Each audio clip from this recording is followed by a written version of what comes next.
capability, and this is the one that I used for years, is something called Cygwin. And Cygwin is just a big program that runs in Windows, okay? It's not dual booting, it's not a virtual machine, it's not replacing Windows, it's just a program. It's a huge program, but it gives you a full-blown Unix environment. So if you just go to like Cygwin download, so cygwin.com, right? And installing, download this file, 64 or 32, most people are probably 64-bit machines.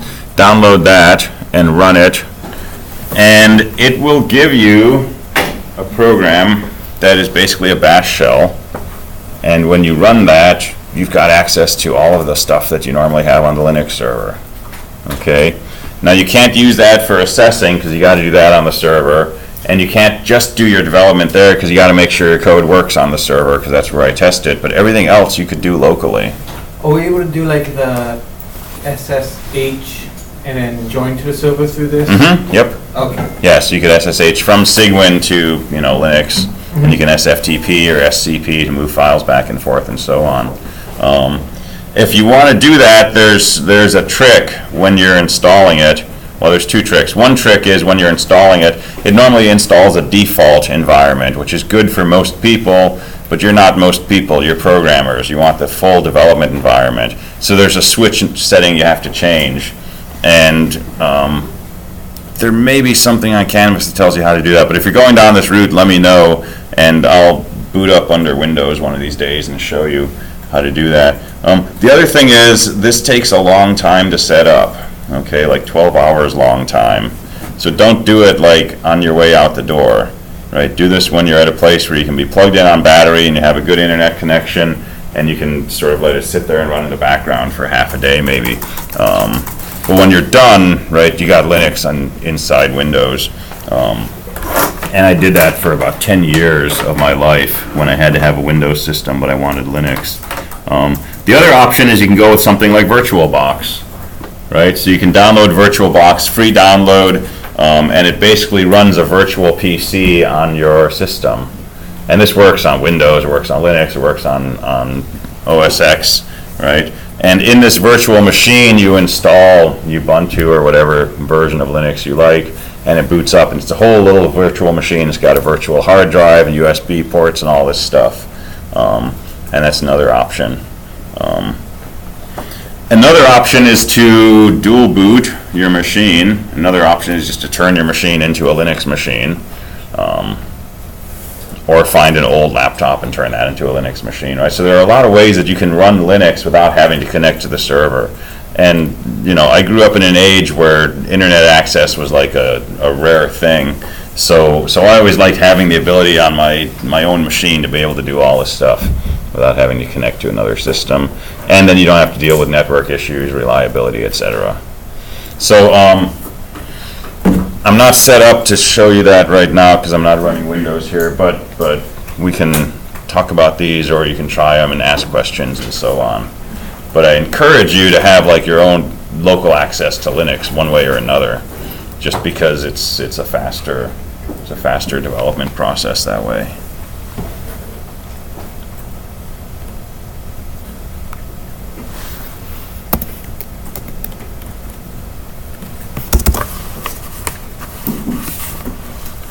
All right, other questions, comments, things?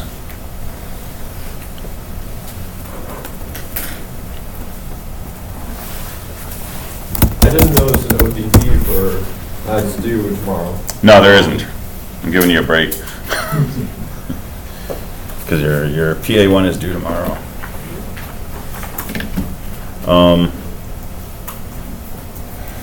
So I posted some announcements last night, right? And so one thing I posted about was this read with a prompt option, and that's convenient, right? It's easier than writing 2 lines of code, but it does something different from echo-n followed by a read. And the difference between those is why you're not getting 10 out of 10 on assess when you do that. It prints your prompt somewhere different when you do this from if you just do an echo dash n. It's a little annoying detail, but is why I don't talk about read p usually.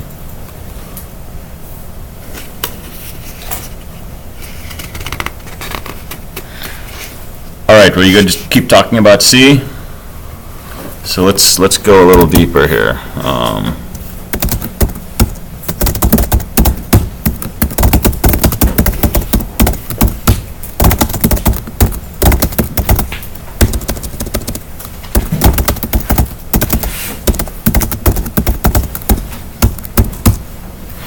So we started looking at these command line arguments, and argc was what? Yeah, the number of arguments on the command line, and argv was an array of strings, and argv should contain argc strings, right? So we can make a for loop.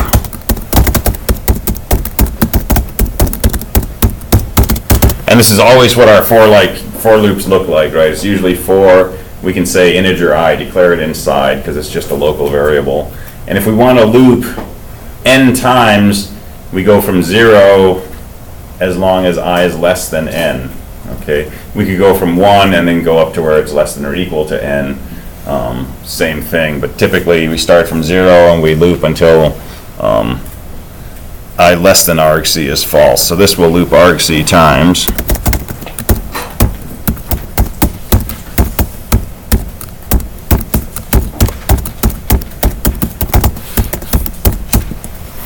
And so it's just a big, long diagnostic print statement. I'm going to print out argc bracket, whatever I is, and say that's equal to, and I'm going to print out what argv's ith element is. So argv bracket I, and then putting it in angle brackets as usual to delimit it. And that's the end of my loop, and that's the end of my program.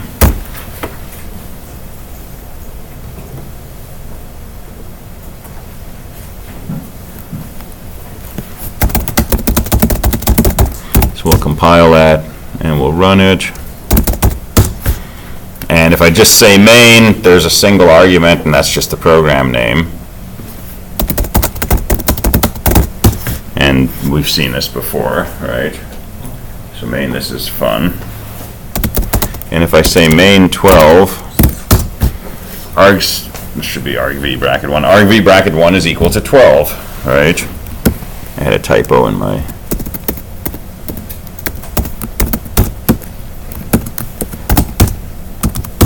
All right, so argv bracket 0 is the name of the program, argv bracket 1 is 12. So suppose we want to do what we did the other day. We want to take a command line argument, double it, and print it out. So in my program, I would say something like,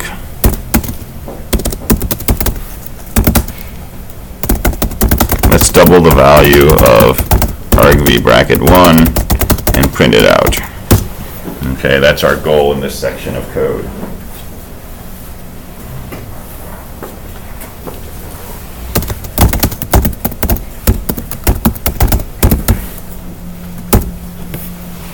And I might write something like that.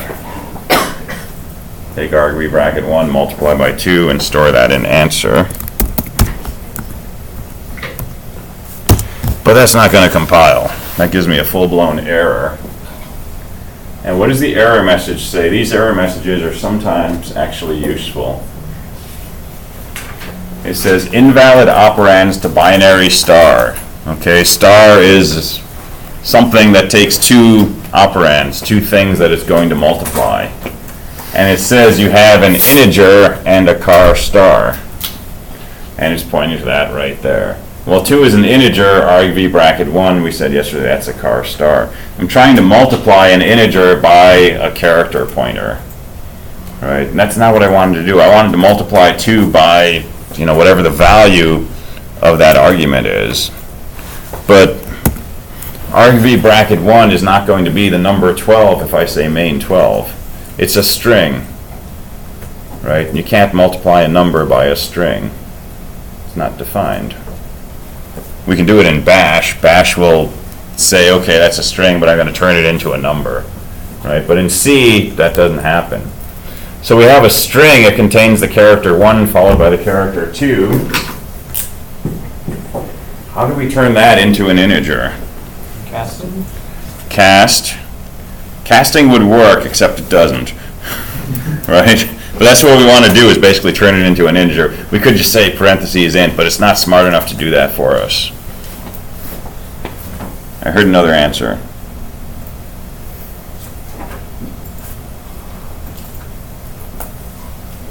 And I don't know if you've done this before or not. So characters are stored in ASCII, right? Characters are stored in ASCII. So we can use ASCII to convert it into... We can, but I'm going to say don't do that. Because on this machine, characters are stored in ASCII. On the machine from Mars, they're stored in Martian ski. And your numbers won't convert right. But there's a function called scanf, or scanf. Now you've used scanf, right? That's when you're reading things from the end. So this is scanf applied to a string. And this is going to be your favorite function in this course, okay? And I'm going to say never use plain old scanf, okay? scanf is what you want to use. Scanf has some security issues to it. It can actually expose vulnerabilities in your system if you scan the wrong way. So scanf is what we can use to convert a string to an integer. And it looks just like what you've been doing with scanf. So convert argv bracket 1 to an integer.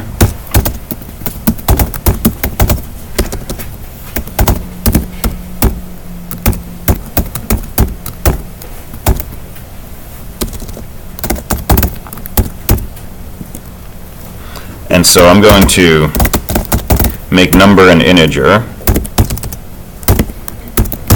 And I'm going to say the following: scanf parentheses, first argument is the string you're trying to convert.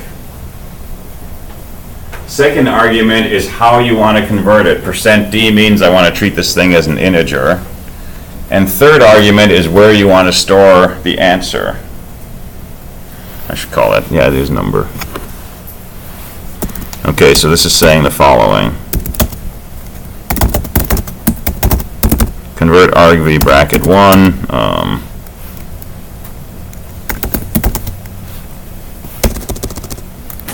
%d says treat it as an integer. Address number says store the result in the variable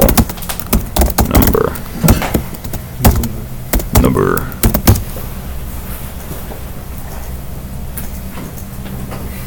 All right, is that okay? So scanf is going to read the contents of this string, right? It's going to scan through this string of characters. %d says, I hope you're going to find an integer when you do that. And if you do, take that integer value, store it in this variable called number.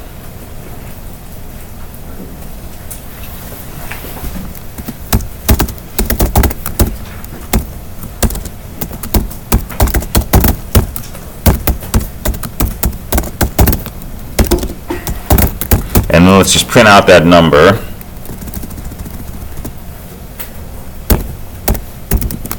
And then let's go ahead and double it.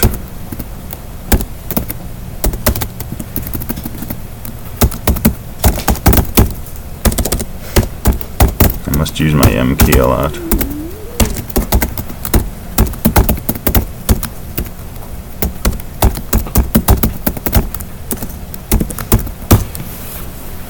So then we'll set answer equal to 2 times number, and we'll print out the answer.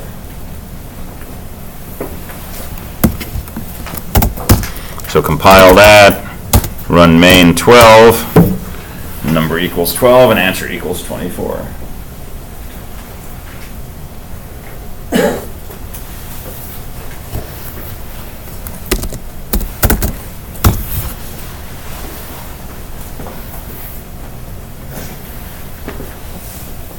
So there's way more comments in here than there is actual code, but that's the real action item. Right, scanf. So we can read command line arguments using argv. We can tell how many arguments we have using argc, and we can convert those arguments to integers if needed by using scanf. Yes, So we can use scanf for arguments other than hand. absolutely. How And would you do should. that? If you have a string that has some ASCII in it, like 1, 2, you just use that as the first argument instead of argv bracket 1. So that first argument can be any string, any character array. And if you're asking how to read those in, that's coming next. All right, yeah. And using INC, this is the preferred scan NF that we should use on Mhm. a daily basis. Yes. Over the regular scan. Over the regular scanf, and we'll see how to use that in a moment. And then we'll talk about why.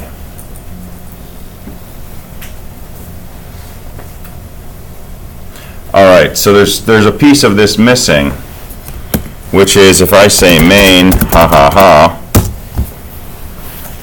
it tells me my number was 21,845.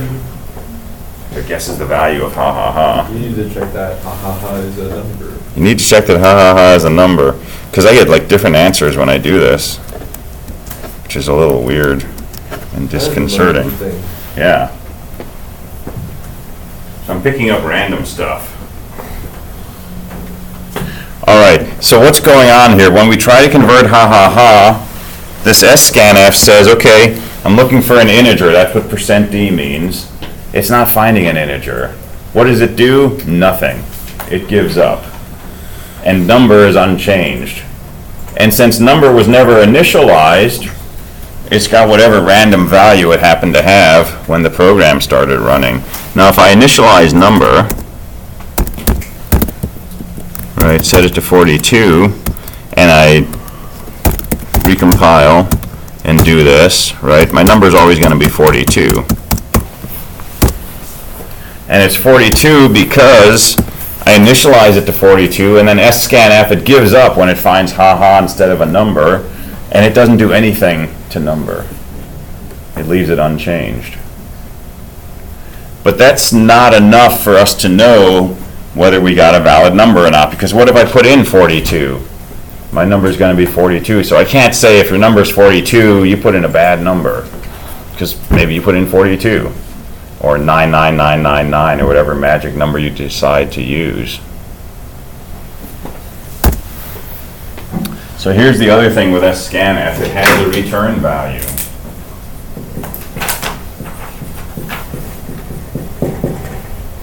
It returns an integer. So let's see what it returns. So integer return value equals, and let's print that out.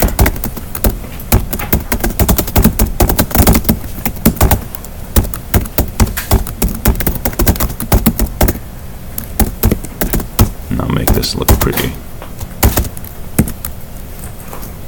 All right. So I'm going to do the same code as before, scanf, but I'm going to take the return value and store it in this variable called return value. And then we're going to print out that return value and see what scanf is giving us back.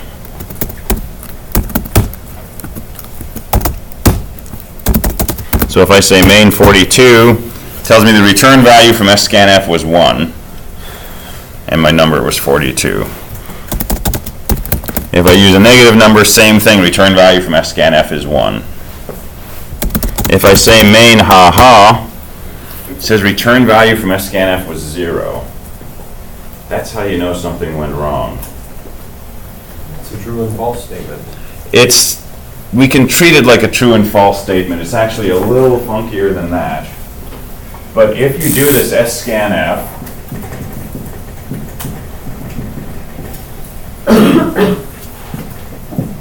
a 1 means success. Anything else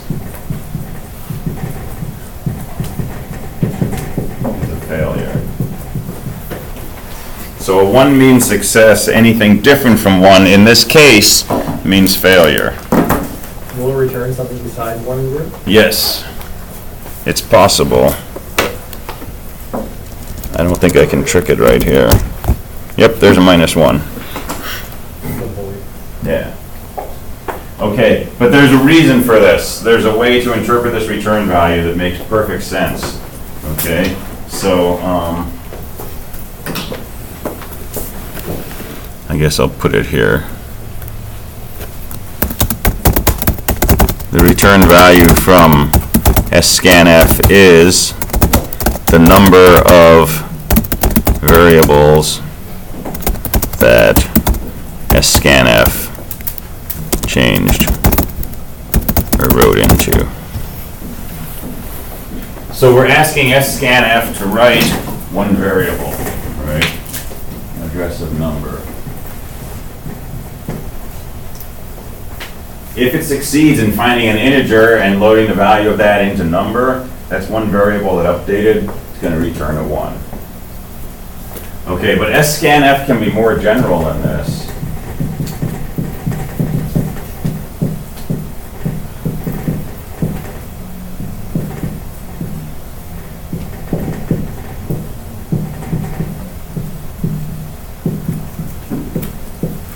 So we might have an scanf with 4 things. We want an integer, a double, a character, and another integer. And we want to store those variables in those values into the variables A, B, C, and D. Okay? In this case, if scanf finds 4 things in these formats that it can convert, and it stores the value in these 4 variables, scanf will return 4. And if I want to know if scanf succeed here, I would say, see if this returned a 4.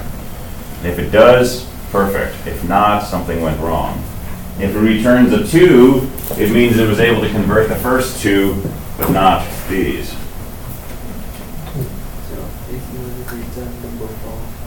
It should return the number of things that you're asking it to convert. If it does, then it converted everything successfully. And that's the only way that you want to check the result of scanf to see if it succeeded or not. Don't just check 0 or 1, okay? See how many things you're trying to convert and see if it returns exactly that value. And if it does, it succeeded in converting.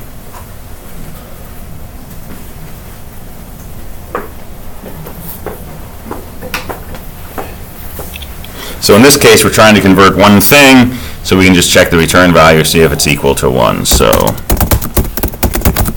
if return value is not equal to 1,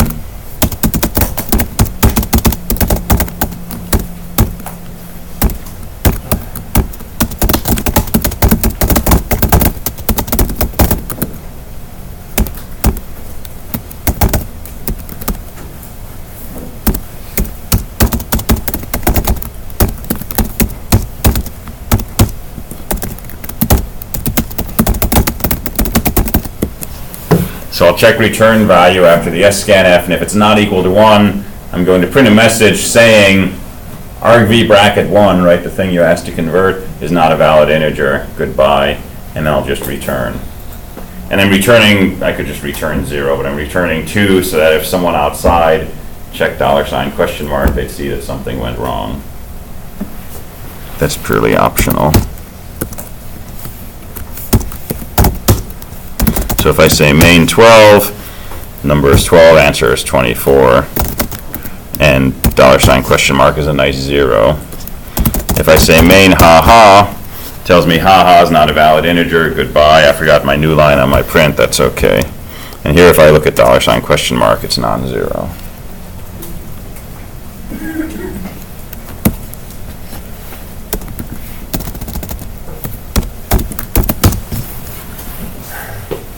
Making sense? Okay. So I can post this code on Canvas. There should be a link. If not, I'll open that link up, but it'll point to an area on the server, and I'll just start pushing code up there that we develop in class, just so that you don't have to like write it down or try to read it from the video.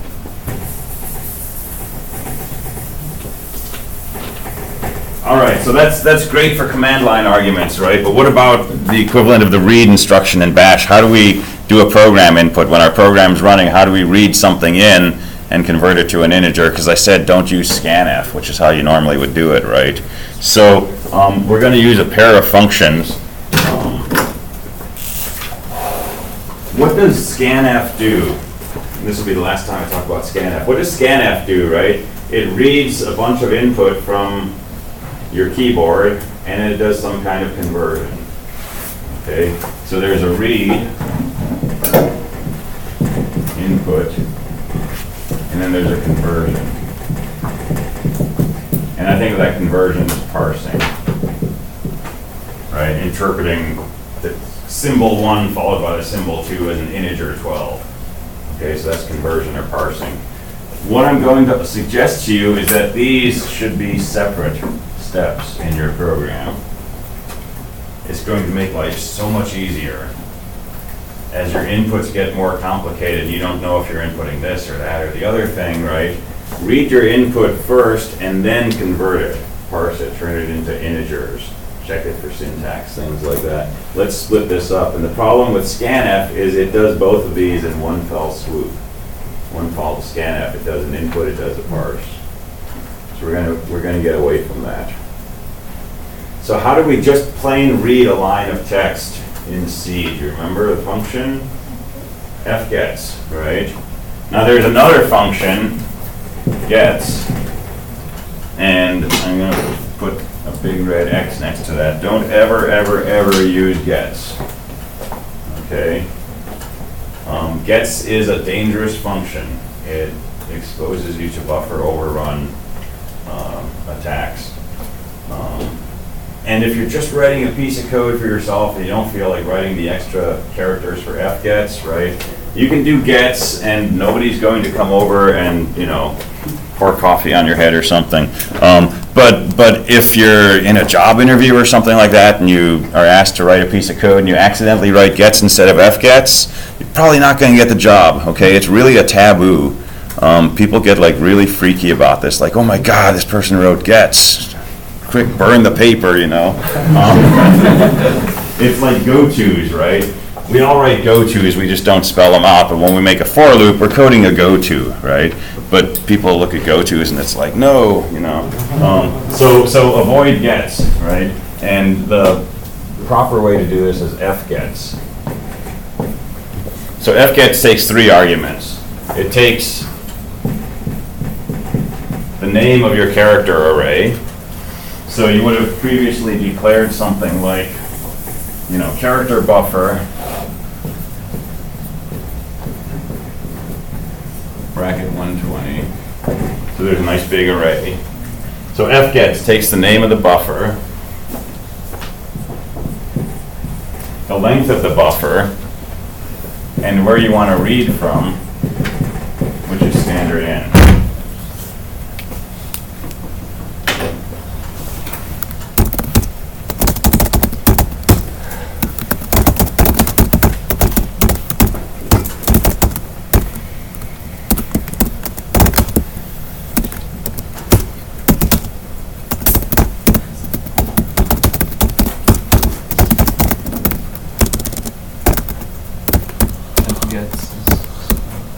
Yeah, fgest.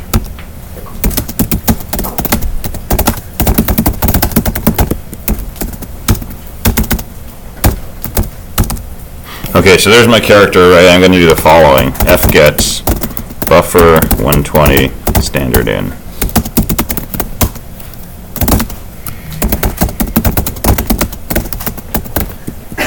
And that's reading. So what is standard in? Have you ever talked about that in 121? Input from the keyboard? Yeah, we can basically think of standard in as being the keyboard, but we're going to expand that next week or the week after. It's sort of an abstract pipe from which input comes, and normally the other end of that pipe is connected to your keyboard. So you type, your keys go into this pipe, and the other end is called standard in, and that's what this is going to read from. But we can put other things instead of a keyboard on that far end, and that'll be really useful. Okay, so this reads from the keyboard into buffer. And now let's just print this out. Buffer equals, and I'll put it in angle brackets again.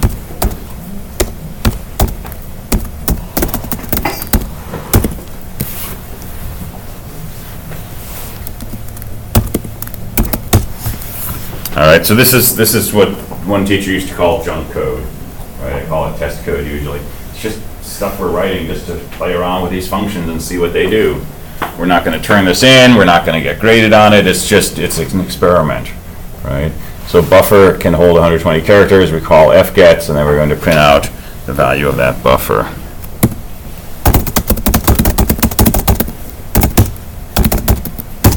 So I didn't print out a prompt, so it's just kind of sitting here waiting for me to type something, and I have to know that. So I'll say this is a test, and it prints out buffer equals, this is a test, and that closing angle bracket came out on a new line. Because it's 120 characters. It's 120 characters, but apparently when I hit enter, it counted that as one of my characters, and there's actually a new line sitting at the end of this array. So buffer is THIS space, IS space, A space, TEST, new line, and then the null terminator for the end of the string. So that's good to know. And then it printed it out and everything's fine. Now what if I made my buffer only 5 characters?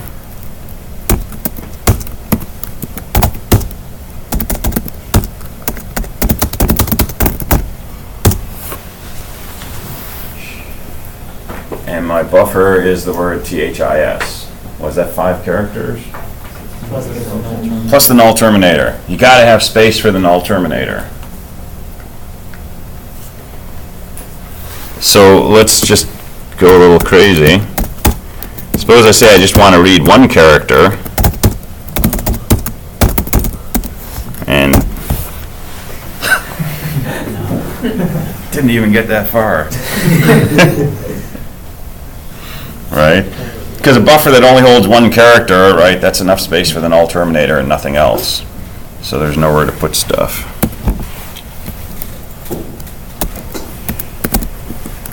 Well, I suppose I want to read 120 things, but my buffer is actually only declared to hold one thing.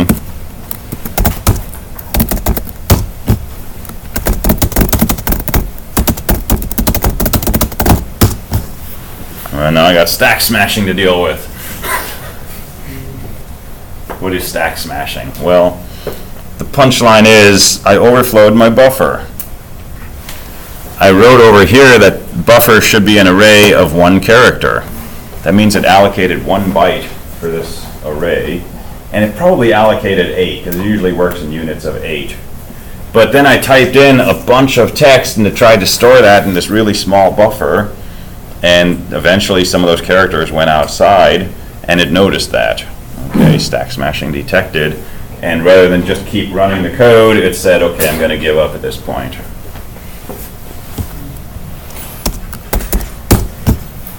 That picks it up really quickly, actually. All right, so there's a few things to take away from here, right? fgets lets us specify how big of a buffer we have, and make sure that the buffer actually is that big.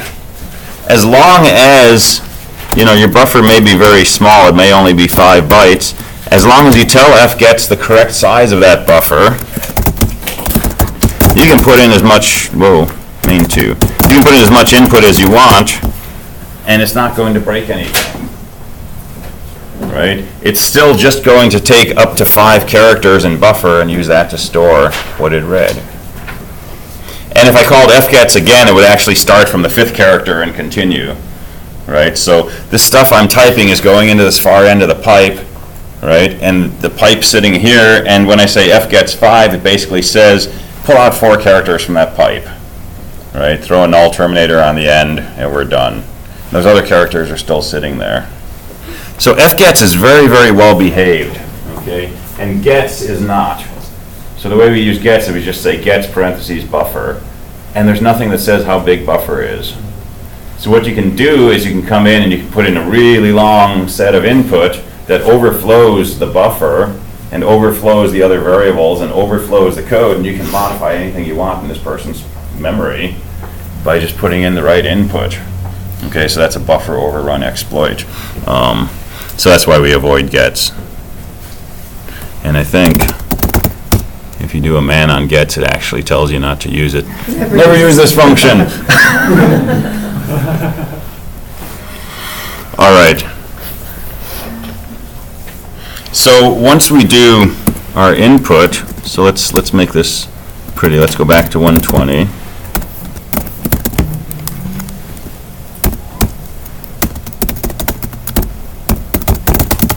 Enter a number. And I'm not going to print a new line here, so that after it says enter a number, it will just kind of sit there after the colon, and I'll type in my number and it'll be on the same line. So we'll read from the keyboard into a buffer, and let's get rid of this print statement. And ledger, so scanf. So in this case it's buffer, %d, and address number. I should just call it number. And let's make that an integer.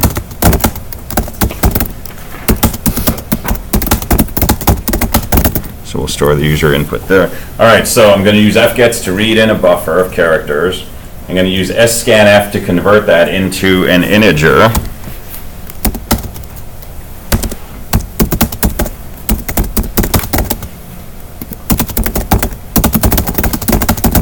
And we're going to multiply by 2 and print it out.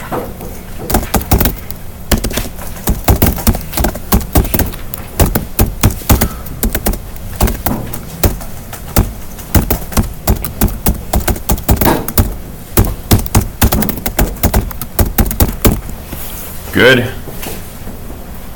We'll scan it into number, we'll print it, multiply by 2, print it out, and this will be our previous ODP written in C. So main 2, enter a number, 45, and it prints out 90.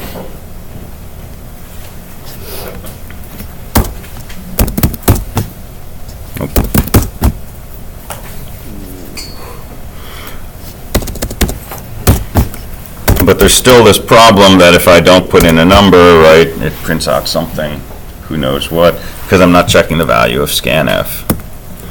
So let's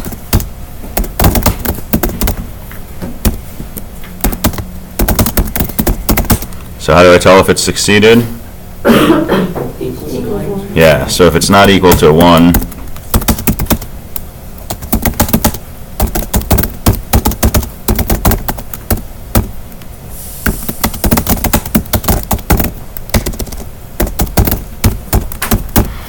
I'll repeat what the input was, which is buffer.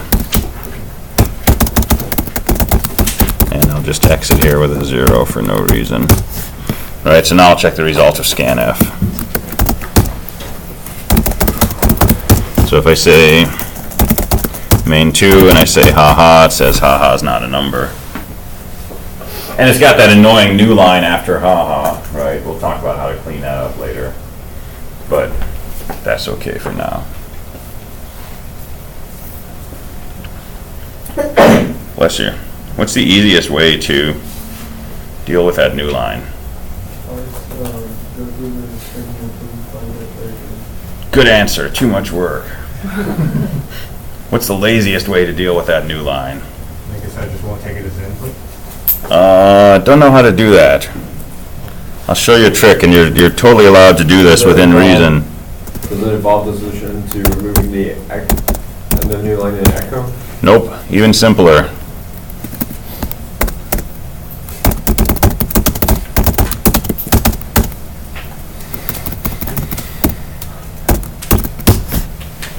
I'm just going to phrase it differently. And I'm not going to put a new line in here. I'm going to let the new line on %s take that place.